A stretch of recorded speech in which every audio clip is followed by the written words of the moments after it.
Border এলাকার জয়পুর থেকে দুই বাংলাদেশি নাগরিককে আটক করেছে বিএসএফ এর ৪২ নম্বর ব্যাটালিয়ন। আটক দুজনের নাম জাহাঙ্গীর মিয়া ও হৃদয় সরকার। তাদের বাড়ি বাংলাদেশের ব্রাহ্মণবাড়িয়া জেলায়। বিএসএফ সূত্রে জানা যায়, গোপন খবরের ভিত্তিতে অভিযান চালিয়ে তাদের আটক করা হয়। অভিযোগ, তারা বেআইনিভাবে ভারতে প্রবেশ করেছিলেন। বর্তমানে বিএসএফ ও ত্রিপুরা পুলিশ যৌথভাবে ধৃতদের জিজ্ঞাসাবাদ করছে।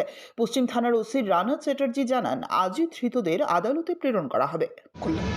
গতকাল রাত্রিবেলা রুটিন প্যাট্রোলিংয়ের সময় আমাদের এখানে যে 42 ব্যাটালিয়ন বিএসএফ আছে, ওনাদের স্টাফরা স্পেসিফিক ইন্টেলিজেন্সের উপর ভিত্তি করে দুজন বাংলাদেশকে আটক করে এবং আমরা আমাদের পুলিশ পার্সোনাল পুলিশ স্টেশনে হ্যান্ডওভার করে। তাদের নাম হচ্ছে জাহাঙ্গীর মিয়া, ওর বাড়ি হচ্ছে সুলতানপুর ব্রাহ্মণবাড়িয়া বাংলাদেশ। আরেকজনের নাম হচ্ছে শ্রী হৃদয় সরকার, ওর বাড়ি নাসিরনগর ব্রাহ্মণবাড়িয়া বাংলাদেশ। তাদেরকে আমরা যৌথ ভাবে ইন্টারোগেশন করে বিএসএফ এবং পুলিশ আজকে তাদেরকে আমরা আদালতে প্রডিউস করছি পুলিশ রিমান্ডের জন্য।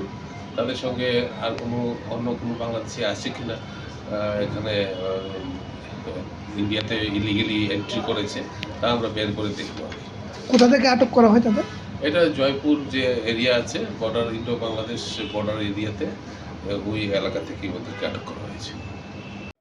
ব্যুরো রিপোর্ট, অভিরাম 24/7।